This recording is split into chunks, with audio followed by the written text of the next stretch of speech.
Bonjour à vous, aujourd'hui sixième étape dans un projet avec un architecte, c'est l'assistance pour les contrats de travaux. Donc ça, c'est les termes dans notre jargon à nous. Dit plus simplement, il s'agit des devis des entreprises. Donc là, à ce stade, je vais utiliser les plans techniques et le descriptif que j'ai fait sur la phase précédente. Je vais envoyer ça à des artisans.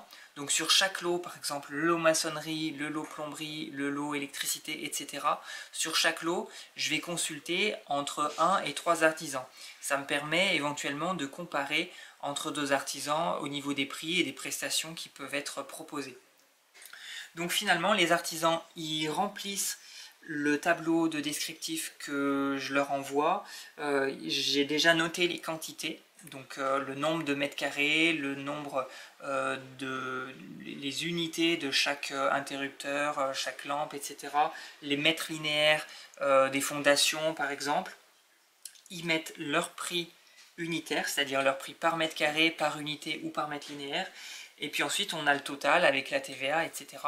Donc ensuite moi je vais réceptionner les devis des artisans, c'est ce qu'on appelle les offres. Donc je fais l'analyse des offres et je vais pour chaque artisan regarder les prix qu'ils m'ont donné sur chaque chose.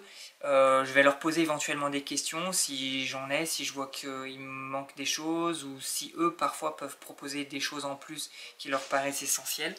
Donc je fais tout ça et puis ensuite je fais la synthèse, c'est ce qu'on appelle le rapport d'analyse des offres. Et donc je fais un tableau synthétique où je vais avoir chaque lot et dans chaque lot je vais avoir mes différents artisans. Je vais noter les prix auxquels on arrive et puis je vais noter des commentaires sur ce qui manque éventuellement, ce qui m'a posé question ou aussi mon avis sur l'entreprise. Et puis je vais mettre en vert à chaque fois l'entreprise que moi je conseille à mes clients. Donc c'est toujours les clients qui ont le dernier mot, qui choisissent l'équipe avec qui ils travaillent.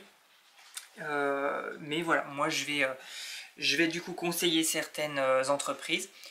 On obtient un total du montant des travaux et du coup ça permet ensuite de dire au client bah, feu vert avec cette équipe et avec ce montant, ou alors il y a encore quelques petites choses à revoir. Quoi qu'il en soit, l'équipe c'est vraiment la clé du succès au niveau du chantier. Donc c'est vraiment une étape qu'il ne faut pas négliger.